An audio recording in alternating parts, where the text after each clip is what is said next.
All right. Hello, everybody, and welcome to Honey Badger Radio. It's time for some fall vibes. We're going to be doing some X spaces, and we're going to be talking about a few things. Basically, I'm doing an X space, inviting anybody who has an X account. And if you're not, why don't you? Like, I mean, X is it's pretty good. It's probably the most social media space right now. And yeah, so we're going to be chatting with whoever wants to jump in. You can feel free to, agree with me, fight with me. Just don't try to change the topic, okay? So this is, I think X spaces are going to be like I'm thinking about using them to substitute the Badger Lodge. So it's definitely, on the table for that because the Badger Lodge is a bit of, oh, I see there's a problem. Okay. The Badger Lodge is a bit of a lot of work to like get it set up and whatnot. So let me see here. I just gotta make some quick little changes. It looks like there are some issues with echo. I think I fixed it. Um, but anyway, what's going on here? All right. So we're gonna be looking at or talking about this essay that I thought was pretty interesting called The Great Feminization. And I noticed the woman, Helen Andrews, who wrote it. She wrote it on Compact, which is a website. It's kind of it's a conservative libertarian website. I don't go there very often, but that's kind of like just so you know where this is coming from in terms of like the mental headspace. And ever since she's written this and posted this on Compact, it's been doing the rounds and everyone has an opinion on it. Everyone's chiming in on it. And I think it's really fascinating because the stuff that she's bringing up, we've been talking about it for a long time, the same phenomenon. And I guess what it means for me is that these talking points are breaking into the mainstream more, and I mean like in a way that was probably like would have been completely unacceptable like 5 years ago, maybe 10 years ago. Yeah. And so like now it's really become like a mainstream thing. And if there's time, I'm only gonna go for an hour today. So if you want to get in the chat, you gotta like do it right away. Do it now. Don't waste time. And there's a link to join the space in the description of this video. Or if you're following me on Honey Badger Arcade, that's my Twitter page, then you'll find that I'm live and you can join the space there. You don't have to necessarily speak in the space, but it'd be nice if you were in the space, so that you know you like I'll know that there are people that want to be a part of this conversation. So while we had just started, and I don't know what like if anybody's gonna join, I thought I would like first of all, what do you guys think about what I did with this Halloween themed background and stuff? I mean, I like to think in to have a little bit of fun, a little bit of levity. We get a little bit seasonal, so like come Thanksgiving, I'm probably gonna change it because I'm American and we like Thanksgiving, and then come Christmas and New Year's, I'm probably gonna change it again. I usually do a New Year's thing. Um, so yeah, I'm probably gonna do it. So if you guys like my spoopy themed background, what are your thoughts on that? It's kind of cool, right? I sort of made it myself, I guess you could say. I mean, I use Grok to make it, but and animate it. So it's not like I put a ton of work in, but I did carve my very first pumpkin today. I never carved a jack-o'-lantern in my life. And I told that to Lindsay in passing yesterday. We were watching Witches, the 1990 movie, um, which is great. It's based on Roald Dahl, who, he's basically a persona non grata as far as like children's books is concerned these days. But it's based on one of his books. And we were just talking about Halloween stuff because I want to watch some more like Halloweeny themed movies before the season is here. And she was like, "You've never carved a pumpkin?" It's like, "No, I never. My family did not do that. And we did the Halloween costumes and stuff, but we're poor. I got the cheap, like the cheap costumes made out of like plastic with the plastic mask that cut your tongue. So yeah, carved a jack o' lantern today. So that was kind of cool. Um, oh hey, we got some people in here. Pepito. Let me get some Italian fingers in the chat. And CSA. If any of you guys want to speak, raise your hand. And yeah, appreciate you joining the chat. So Allison's not available today. She asked me to do something because she had to take Jonathan to a dentist appointment. So I think that these kinds of streams are probably like a good idea. I'd rather be doing this and talking about stuff with you guys directly if possible than responding to another manifestel or, you know, drama queen or whatever. I'd rather not, like, but whatever. I get that there are people who have a thing for that. That's fine. Um but yeah, so yeah, I carved my first pumpkin and I decorated this, and I thought you might like a fall vibes, you know, all day. Lindsay's baking bread right now, and she's making she took the pumpkin seeds and she put them in the oven. So she loves pumpkin seeds. So I'm like, go to town. But anyway, so let me give you guys a little bit of the short and dirty. Hello, Vasu Ericson, welcome. And again, if you guys have something you want to say, then just I think you can raise your hand or request to speak in here, and then we'll like take care of that. So, okay, well, just a moment here. Let me just try one thing. All right, all right. So I just wanted to swap it out so that you guys can still hear me.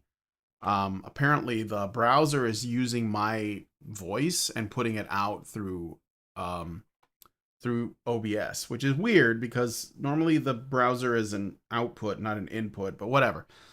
So, all right. So Helen Andrews wrote an essay called The Great Feminization, published in Compact Magazine on October 16th, 2025, and it argues that wokeness is not primarily ideological, but a byproduct of demographic shifts towards female majority institutions across society.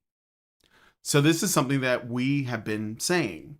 Like I said it, I think it was like when the George Floyd died, and it was even maybe even before that, but I want for sure it was then. And I noticed that and also the election, the 2016 election. I noticed that like some people in Honey Badger Radio, like Allison, weren't entirely comfortable with speaking on issues of race, because it was first of all not the focus, but also because she was a little bit uncomfortable with it. And I don't have a problem talking about race at all. I don't give a shit, you know. And I said I don't think this is about race. I think this is like if I talk about identity politics, for example, of any kind, I think it's all feminine. Like, and that also comes out of the political leaning. I said this years ago. I said that the divide is not left and right; it is male and female. It's just that they tend to, you know, like they tend to collectivize in the left or the right. Like the women tend to be more left because leftism prioritizes security, and it prioritizes, you know, like looking out for the people who are disenfranchised or in need. And so it has like this more compassion I put in quotes because I don't think that's how it usually goes, but that's sort of like where it comes from. And the right is more masculine. It's more interested in liberty and freedom. And so that's why we have two wings, because we have two sexes. And not again, this isn't like an absolute. Obviously there are left-wing men and there are right-wing women, but for the most part that's what the underlying you know the underlying values that are playing out in that regard. And so like I was saying this for a long time, and so it's and I think that what happened not just with George Floyd riots and the Me Too movement and everything, it was all basically an expression of a feminine way of being, a feminine mode of organization that was expressing itself. And so Helen Andrews wrote this, and I thought it was really interesting because she's saying what we've been saying. And this is actually making a lot of traction. Like I said before, it's been going everywhere. It's being discussed. So, Oikophobic Misanthrope says, I agree, Brian. Thank you. Um, Robert Johnson says, if you enjoy doing it, rock on. Uh, Gabriel says, AI pumpkins. Well, yeah, sort of. I mean, a pumpkin is a pumpkin, right? So, anyway, so she says she defines this feminization as women increasingly dominating fields like education, which women have dominated that for a long time, um, medicine, law, journalism, and management, which import feminine social norms, which emphasize empathy, emotional safety, group cohesion, and consensus over rationality, risk taking, competition, and open conflict. This leads to pathologies like cancel culture, where disagreement is handled via ostracism rather than debate, and institutions prioritize feelings over evidence or due process. Title IX kangaroo courts or the Kavanaugh hearings, for example. Andrews draws on research showing women value societal harmony more than free speech and links it to broader trends like men exiting feminized professions due to anti merit quotas and toxic masculinity crackdowns. Ultimately, she warns this misalignment erodes truth seeking, innovation, and individualism in key sectors, calling for reversals like scrapping gender mandates to restore natural balances before full entrenchment. This could make for so this is why I chose this topic, okay? And this is a bit of a long essay, so I'm going to show it to you guys. If you guys can look this up on compactmag.com, and it's called The Great Feminization. And she's done some interviews and discussions about this. And I thought this is like an absolutely, great topic because like we're based, and here's the thing that was really interesting about this too is that there she wasn't the first person to write it. Another person wrote another essay that got her interested in this as a topic, and she said in an interview that she was asked like who wrote the original, like was another person that wrote this thing, and she said that we don't know. They wrote it under a pseudonym, but the presumption is it was a man, and that just speaks again to the problem. Like men don't feel like they can comfortably criticize women. And in all the interviews that she was doing, many of them, the women or men who were interviewing them, were essentially making caveats or pushing back or, essentially challenging her, partly because it makes for a more interesting and robust interview. But also, there was a lot of fear there. There was a lot of fear that they were going to upset people. And they were making a lot of like, I don't want to say excuses, but they were, there was a lot of like, let's say preparing to make a criticism. Like, I'm about to criticize women. Hold on, everybody. Let me make all the caveats. Let me let everybody know I don't hate women, blah, blah, blah. And then they would make their, and Helen was like, I'm just not doing that anymore. Like, cause it's so boring. Right.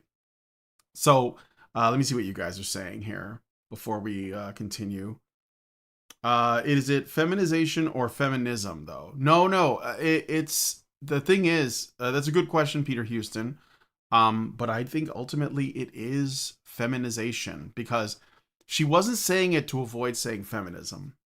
She was because the thing is, feminization is just a like a female way of like being, right? And I think feminism works because it actually like appeals to that feminine framing. So I think it's feminization more than feminism, because feminism is just like it's a political movement ultimately, but it's more than that too. It's a way of framing the world, okay? So I got tagged in. Yeah, here's a tag post from Vasu Ericson. Do you want to say something? Because I got your X tag. And he says in 2023, I made a similar observations how workplaces have been getting feminized in the name of DEI, wokeness, recorded the events and wrote a blog in the beginning of 2024. The feminization is indeed directly responsible for the collapse we see today. Yes, and thank you for that. And there's Helen Andrews, who wrote How I Came to See the Great Feminization as the most significant event of our century and a potential threat to civilization. Yes, 100%. And like, yeah, this is like a thing. There's a lot of people talking about a lot of things going on in the world, like these, immigration and the economy and Israel and Palestine and Ukraine and Russia and whatever, Trump is doing and what Canada's doing. But if you guys don't look at what's going on with men and women, none of that other stuff matters. It's all gone. Like, I mean, this is really important. It's the most important thing. Um, Betty Adams over analyzes, says TMDS. I don't know what TMDS is, but the too many disclaimers syndrome. Yeah, that's a good one. Yeah, too many disclaimers. Right. Yeah. Well, because again, we're so concerned about like not being offensive or upsetting women, which is itself a feminine framing. It's like part of the framing, right? Because when men like talk to each other, they can be like rough around the edges. They can be brash. They can even come across as almost like hostile. But ultimately, and now I'm talking about the average man, I'm not talking about you guys, but I think that most men are like this. Ultimately, when it's all out in the open, everybody like airs their grievances, even if they use foul language, even if they yell or they use strong, insults or whatever. They once it's out there, I think that men generally will like, okay, let's have a drink and let's like bury the hatchet or whatever, work it out. But that's because men are not concerned with, in general, men are not concerned with people's emotional safety. They're just like, we're just going to talk about this, right? So, yes, and Helen attributes feminization as the source of woke. Yes, and that's true. Like, I think that's true because it's like, what is woke? It's essentially taking the people who are seen to be, it is like it's not, I'm not saying that it's not, wokeness isn't like cultural Marxism, like in at the end of the day. But why does cultural Marxism, even if that's what critical consciousness or wokeness is, why does it gain footing if not for a feminine like way of viewing the world, which has its place, right? But I think it's being completely mishandled. So because like obviously no one, like, most people don't actually want to, I don't know, go after marginalized groups, right? It's not like something they're interested in. But wokeness is operating under the assumption that the marginalized groups need help and it has to be from woke people, and that's a feminine virtue, I guess, or like a feminine way of seeing things, that it must come from a collective view. So let me thank you, Vasu Ericson. If did you want to say anything? I could invite you guys to speak if you, I don't know if there's a way for you guys to raise your hands or something. I'm not really good at using spaces, unfortunately, so I think that's correct. Maybe I can maybe I don't know if you guys like, oh, no, I don't want to end the call. Shit, that was almost a mistake. Um where is the, oh yeah, here we go. Manage the speakers, right? So I can invite you guys to speak and you'd let me know if you want to. So there we go. All right. So let me get back to oh, was someone gonna say something? No? Okay. Let me get back to some of the highlights because this is kind of a big essay. So let me find, let me see, Helen Andrews. Here's some bullet points of some of the claims that she makes in her essay. One, there is the cancellation of a man named Larry Summers at Harvard. So do you guys know about Harry Summers? This is something I learned because I didn't know about this. So Larry Summers was an American economist, and let me see here. I'll get like the full context. He was a Harvard professor, president actually, the president of Harvard University, and he got severe controversy and backlash following a speech that he delivered on January 14th of 2005 at a National Bureau of Economic Research conference on diversifying the science and engineering workforce.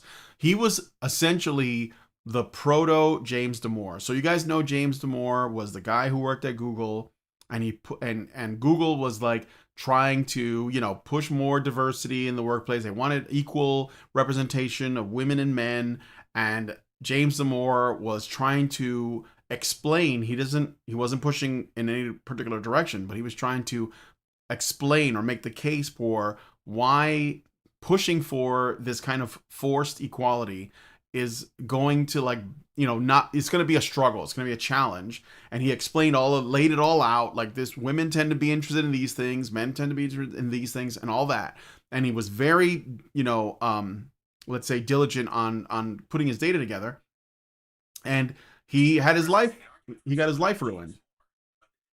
Hold on a second.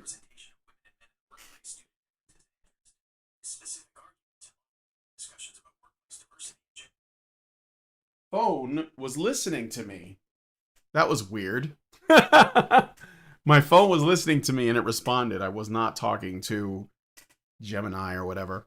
All right, but anyway, so before there was James Damore, there was Lawrence Summers, and in 2005, he was at during an off-the-record talk.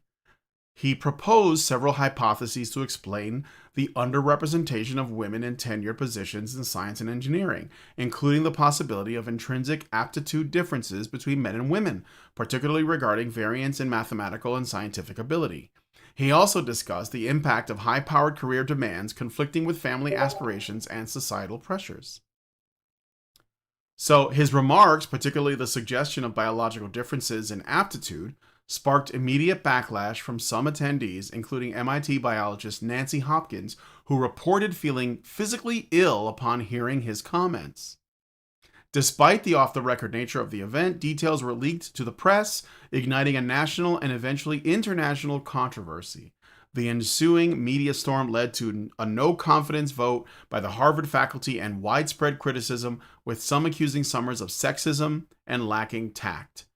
Summers issued a public apology, never apologized to these people, stating he regretted the impact of his comments and apologized for not weighing them more carefully, emphasizing his commitment to advancing women in science. However, the controversy continued to erode his standing at the university. On February 21st, 2006, Summers announced he would step down as president at the end of the academic year, effective June 30th, 2006. While he was not formally fired, his resignation is widely seen as a result of the fallout from the speech and the subsequent loss of faculty support. So he was basically canceled before cancel culture was a thing. And 2005. So this is how difficult it is to talk about this, and it has been for a long time. So anyway, he was canceled, and the evidence for this is Nancy Hopkins stated this. Nancy Hopkins is the professor that basically made the claims that his remarks made her physically ill, and repeated apologies failed to appease the mob, highlighting emotional over logical responses. Another claim that she makes in her essay is that cancel culture is inherently feminine, applying to institutions where women become numerous. Supporting evidence for this detailed in J. Stone's book, The Great Feminization, where wokeness is an epiphenomenon of demographic feminization, shifting norms towards ostracism over debate.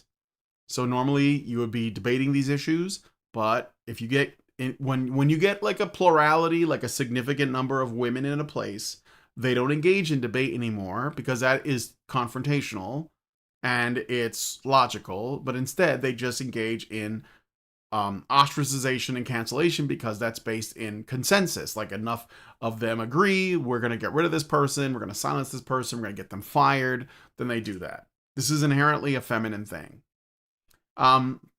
Another claim that she makes is law schools become majority female in 2016, marking a tipping point after initial female pioneers.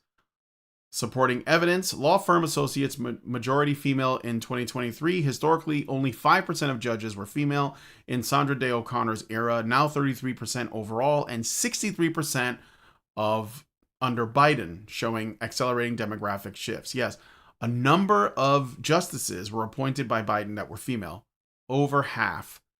And that is going to affect the way that they judge, because are they being selected for their ability to be judges, or is this just to fill a quota? And if you do that, what, like, are we going to get justice? That's a very difficult thing to do. Another claim that's made here is major institutions like the New York Times, medical schools, and higher education have tipped to female majorities. Supporting evidence for this, New York Times staff majority female since 2018. In 1974, the New York Times was 10% female. Now it's 55% female. And medical schools have also changed a lot since 2019. Women majority of college educated workforce and the instructors, reflecting broad feminization across professions. Another claim she makes is wokeness prioritizes feminine traits like empathy over rationality and safety over risk. Also, context is a big thing. And what context really just means is it's kind of like a subjective way of viewing the world, like lived experience, you know? And this is another feminine value, right? And again, it's not to say that it has no value, but it only works in the correct like situation. And what is happening is that we're applying the female way of being everywhere, and we're not listening to the male perspective on it. So let me see what you guys are saying before I continue here. Yeah, so Chud King says the Anglosphere has been cucked. It is a victim of its own success, wanting to leave nobody behind when people falling behind is inevitable, except for who? Well, again, that's the women. And I mean, like, I can come back to this a little bit later, because there was another thing that I almost thought about talking about as well, which was this big talk between Tucker Carlson and Nick Fuentes that everyone's talking about on X right now. And the reason why I thought it would be good to bring up is because the topic of women comes up. And that's the thing that's really interesting, is that it's kind of like, it's a very core issue that too many people are ignoring, or at least not giving the proper, it's like it's like people on the right see feminism as just like one wedge in like a larger pie of wedges, where you have like, you have the socialists, and you have the BLM activists, and you have the whatever, right? You have like the Islamists, etc.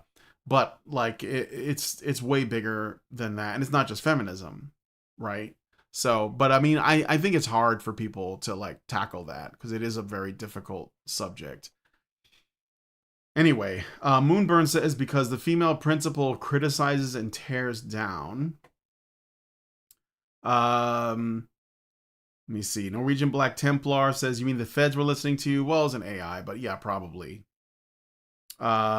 Peter Houston says, I think woke seems to be more like Republic idea, where smaller locations have disproportionate population representation based on other identities than geographic, just reinterpreted. Oikophobic Misanthrope says, I'm going back to sleep. I enjoy these shows, and this is great. Thanks for sticking to it, Brian. Well, thanks for coming on, however brief it was. I'm sorry I'm not Allison. Great Endora says, wokeness is cultural Marxism that uses weaponized feminine virtue signaling to push through institutions. Yes, and it mostly like operates through the women. I mean, George Orwell wrote famously the quote about that. And ultimately through the women it gets to the children, and so then you raise a whole generation of these people. Robert Johnson says, well, kicking Summers to the curb has been nothing but a benefit to Harvard. How else would they have promoted a female POC who dislikes Red Sea pedestrians and takes credit for other people's work? Yeah, that's interesting too. I wonder how long she was president. Like, did she get the job right after this guy got stepped down? Um, Digital big sister is always listening. Yeah. Men run society like a team project. Women run society like a kindergarten. Eh. Misanthrope says absolutely no need for apologies. Okay. Well, I appreciate that you're here, and and I hope that you have a good Halloween, because I probably won't see you guys after this show is over. I probably won't see you guys until Halloween. So we got another half an hour.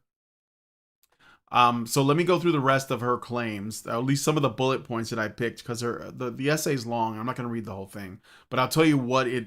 I'm basically giving you a sum up of what she said. And again, this is resulting in her doing the rounds on many different, let's say, right wing and libertarian shows and podcasts to discuss these issues. And yeah, people are struggling with this, but at least they're talking to her, and I think that that is absolutely crucial. So.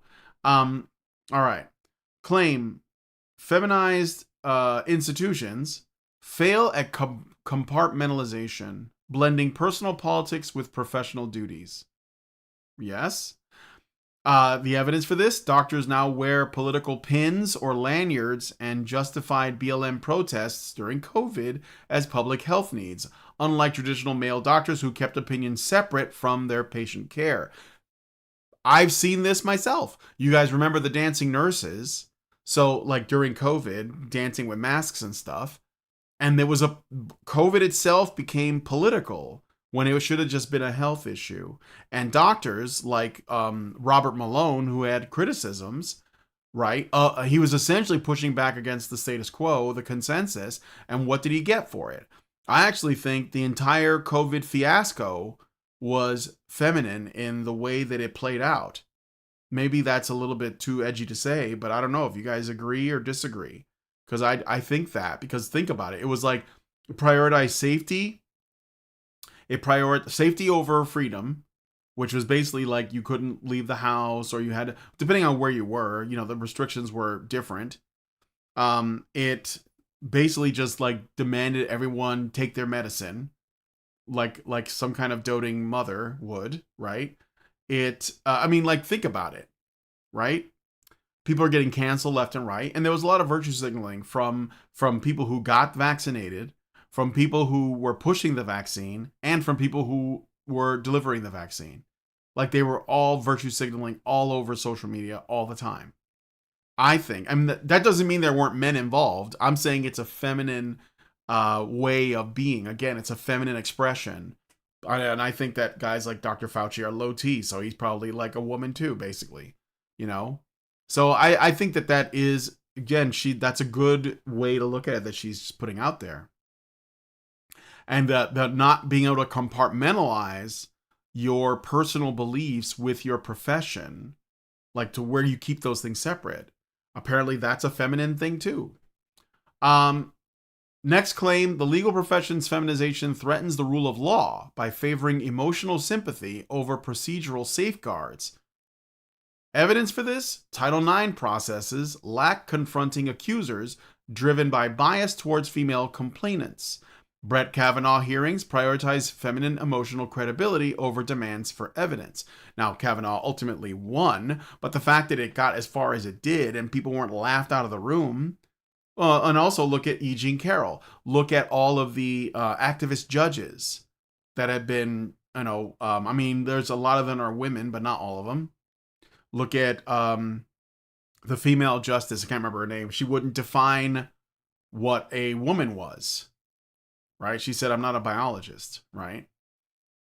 So yeah, that's a problem. Like, if you look at like old videos of like debates and discussions, like political discussions or Congress hearings from like the 1960s and 50s and 70s, even, it was so professional.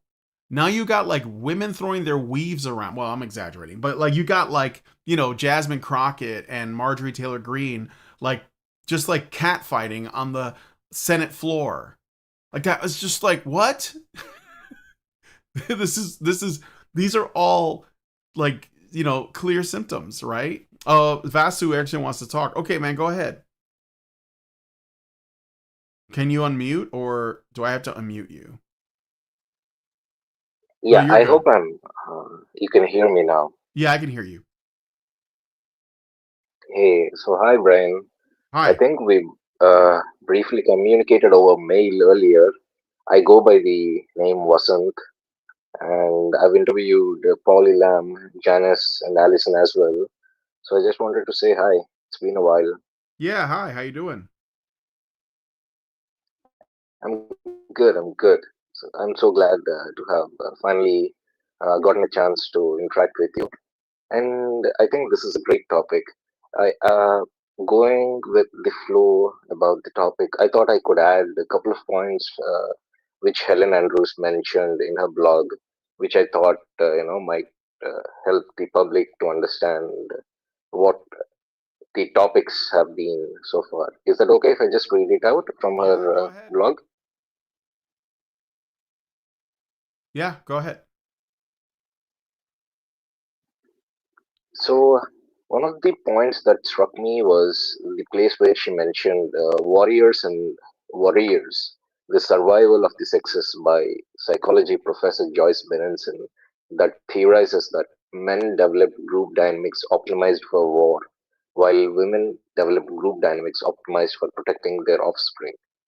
Because the point of war is to settle disputes between two tribes, but it works only if peace is restored after the dispute is settled. Men therefore developed methods for reconciling with opponents and learning to live in peace with people. Yes. Yes, that might be why when women engage in this stuff, it doesn't seem to end because it's like correcting your children. It's like a constant thing, right? There's no peace afterwards. That was the point I wanted the people to discuss over, because we know that things are bad, the laws have been diluted, the hiring has been diluted, but most people don't understand where these behaviors have originated from, which I would love to see people discuss. Yeah, that's interesting. No, that's a good point. You tagged me in a couple of posts. Is this one of them? Is it in here somewhere? I see that you also talked to I Janice think, Fiamengo about yeah, this. Yeah, I love Janice. She's great. yeah. We've been meaning to get her back on, but we just need to find something to talk about. But let's see.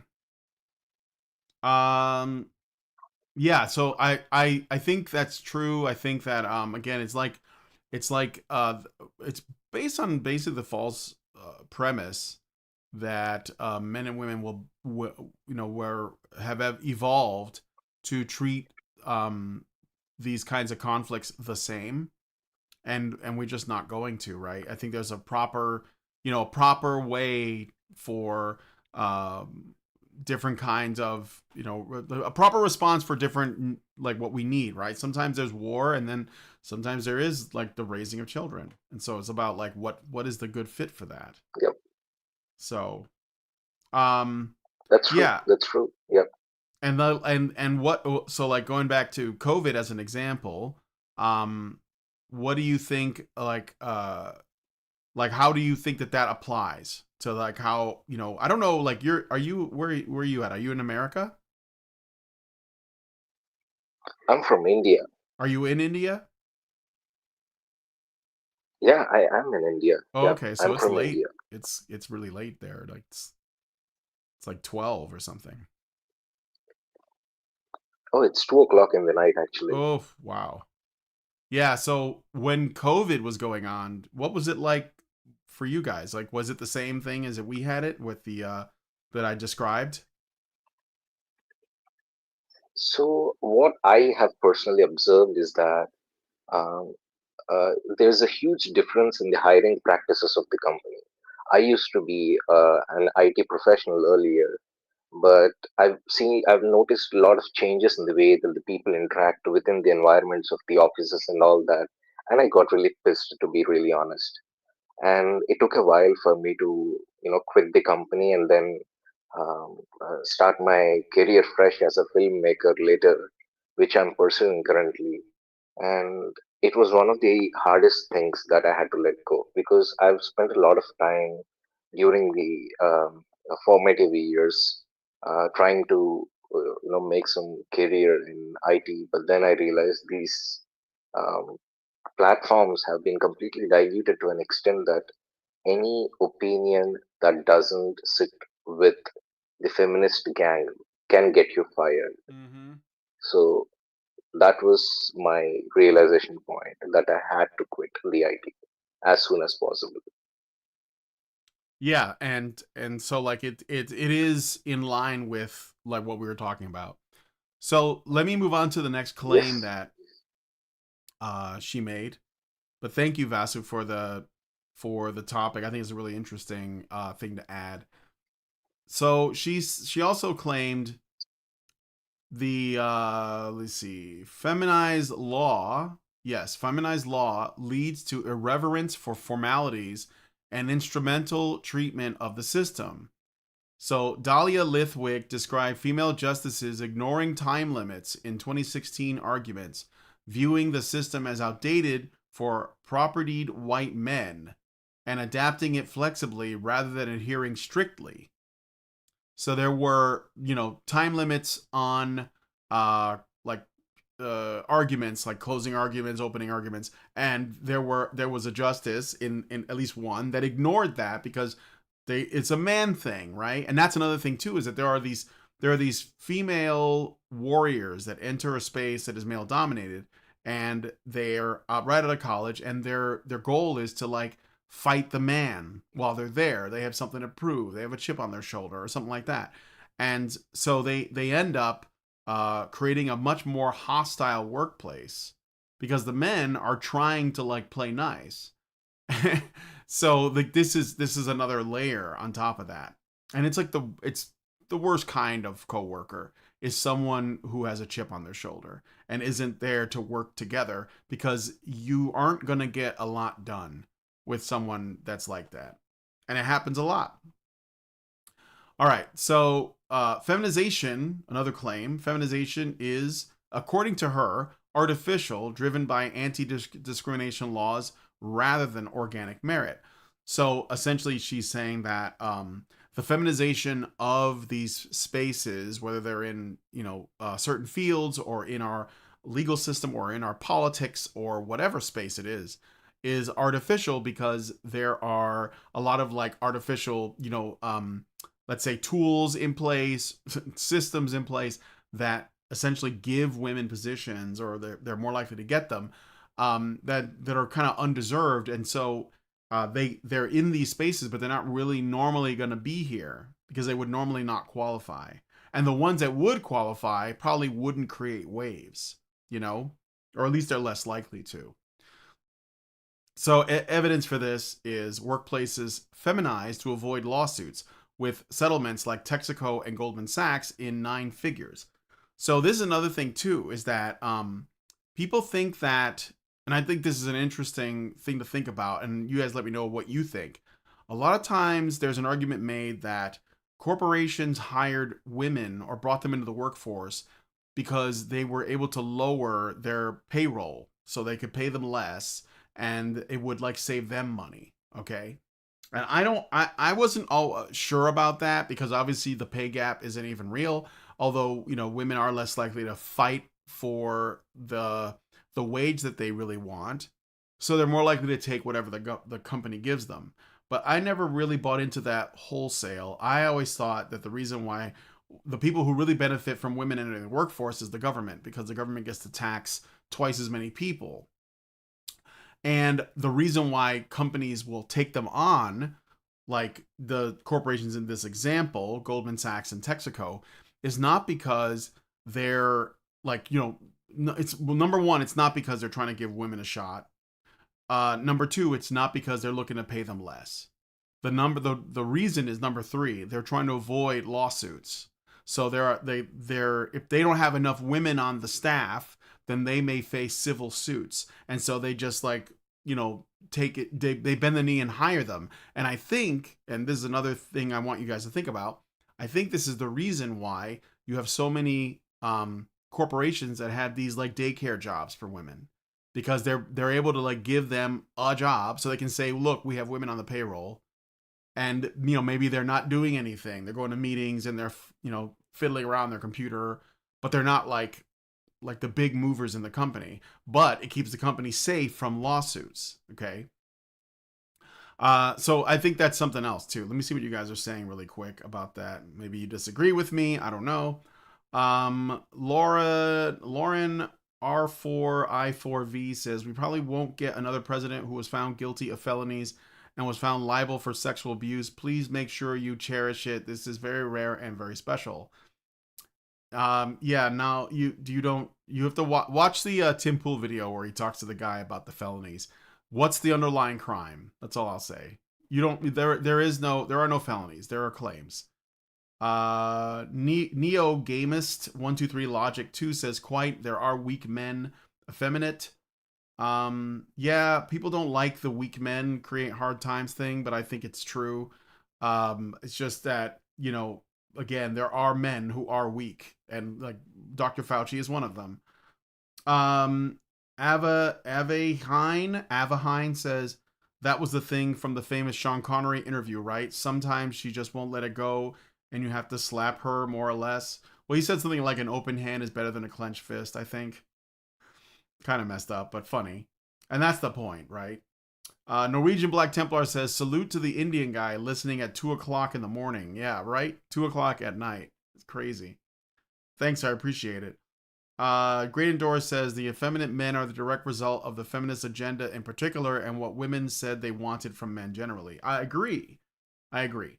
But again, it goes back to what I've been saying for years. The most masculine thing you can do is say no to women. You just have to be able to say no. But a lot of guys won't. They want because they're simps. Simps are the real enemy. Well, they're one of them. Let's see. Vlam Jr. says high five. Hello, Vlam Jr. Here we go. High five. Boom. Great Endora says, women saying they want men who are more in touch with their feminine side was apparently just a 20-year-long shit test that these men simply should have resisted. Give me a break. Yeah. It's a big shit test. Yes. Peter Houston says, BlackRock and affiliates say they would only loan to DEI companies, so loaning to companies like loans. True, but I mean, again, those guys could be like working behind the scenes for sure. So, all right. Anyway, I feel a sneeze coming. Hold on. Oh, sorry about that. Okay. Neo Gamist 123 Logic 2 says men who loudly push more women in power aren't challenging the system, they're reinforcing it for approval. Yes. Yeah, I mean, again, they're doing it because not because they really believe it, but because they want other people to see them saying it. So, it is a virtue signal at the end of the day, and it doesn't really help anybody. So, okay. So what is her conclusion, her ultimate thesis? So, and also what her solution is. And this is the challenging part. And I got about 10 minutes, a little bit less than 10. So again, I want to thank you guys for your time. I'm going to be doing a patron show after this where I'll keep talking to people. So you feel free to join us at feedthebadger.com/subscribe so you can become a member. And you can join us there, and then I'll chat with you guys. I'll be it's called the Nerdcast after show chat. It's basically like the lowest tier for people who are members, so you can talk to me more about this paper and whatever else is on your mind. So feedthebadger.com/subscribe. And again, if you want to send us a message at any time during the show, go to feedthebadger.com/just the tip to send us a tip and a message, and we'll read it, or I'll read it as soon as I see it. So, and also give a quick shout out to the Rumble gang for joining us. Appreciate it, and you guys are the bomb, because Rumble is definitely the platform everybody should be on right now, as well as X, I think. So anyway, so Helen Andrews' ultimate thesis is that wokeness and cancel culture are not primarily driven by ideology, but not that ideology is not involved at all, but she doesn't think it's primary, but are the epiphenomena of demographic feminization, The tipping of key institutions to female majorities, which naturally imports feminine social norms, prioritizing empathy, emotional safety, group harmony, and ostracism over rationality, risk, debate, and individualism. She posits everything you think of as wokeness is simply an epiphenomenon of demographic feminization, and all cancellations are feminine. Cancel culture is simply what women do whenever there are enough of them in a given organization or field. Wow. That's a hot take, but based. And I agree. I don't know what you guys think about that, but I think this makes sense. When you think about it in a like evolutionary standpoint, if there is a woman that is not going along with the herd, as it were, the other women's response is to ostracize them, because the worst thing you can do to someone like a woman who isn't, in these situations, is essentially take away their social circle, their social connections to other people. So it does seem to make up. So what do we do about this? What is her suggestion? And this is where I really want you guys to think about this. Her recommended course of action is to reverse the artificial forces accelerating the shift, particularly anti-discrimination laws and HR bureaucracies, so human resources, has to go, that reinforce feminization to avoid lawsuits, by restoring true meritocracy and allowing natural gender balances to emerge without mandates. Specifically, quote, she says, restore fair rules. Right now, we have a nominally meritocratic system in which it is illegal for women to lose. Let's make hiring meritocratic in substance and not just name, and we will see how it shakes out. Make it legal to have a masculine office culture again. Remove the HR lady's veto power, end quote. This would permit masculine norms in workplaces without legal penalties, potentially slowing or halting the exodus of men from feminized fields, which is happening, right? Another thing too is this isn't something we can fix right away. So what I've been talking about, I was talking to Lindsay about this today, and I was saying that if you're a guy and you want to work, which I think we all should work, and you're worried about like getting into a company that has an HR department, which is like most of them, and that you're going to have obstacles presented to you. So what I think that would be helpful is, I think men need to they need to cooperate with other men. So find other men that you think you can trust or try to build trust with, and start your own business, and don't have an HR department. Like, I think that men need to come together and start their own businesses, start their own thing, build it. And it's hard, it's scary, but I think that it's necessary. And then you can avoid all of this. And I think that you would be surprised at what you can do. I know a guy who lives here in Roanoke. He started his own, basically just like a junk collection business. He just had a pickup truck and a dream, and he's doing it. And he's got like a few employees, and I think that it's let's say humble, but not without dignity. And this is work women won't do. So that he doesn't have to worry about women muscling in on his junk collection business. So just something to think about. Anybody else here have any final thoughts? I'll look at what you guys are saying really quick. And then we'll go from there. So the weak man, strong man meme neglects entirely the contributions of women to making everything shit and places all the responsibility for society on men. I get that too, yes. I do think that men are part of that problem, though. Great Endora says, have you tested for COVID? Nope, never did. Because I sneezed? I don't think that's going to be enough. Albatross says, sounds pretty accurate. I've told my sister that wokeness, intersectionality is a language for women by women. Yes, it is. Linda Halfpenny 3258 says, insecure men blaming women for their inadequacies as per usual. Oh, look, reading a report from a pick-me. Wow, that is a very strong and powerful argument from a powerful woman. Okay, Linda Halfpenny, thank you for that. I've never heard those things before, ever. Norwegian says it's a good start, but we also need to enforce equality under the law. Yeah, for sure. But like, you see, that's the thing though. If we change the the legal system to fit that, I think that it's a start for sure. Nothing matters if laws are upheld based on who or what you are, for sure.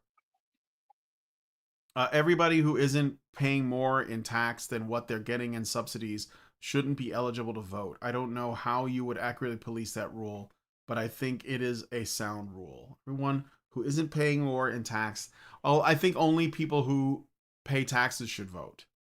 So if you're collecting more than you're paying, yeah, I think it depends. Like owning property is a good start.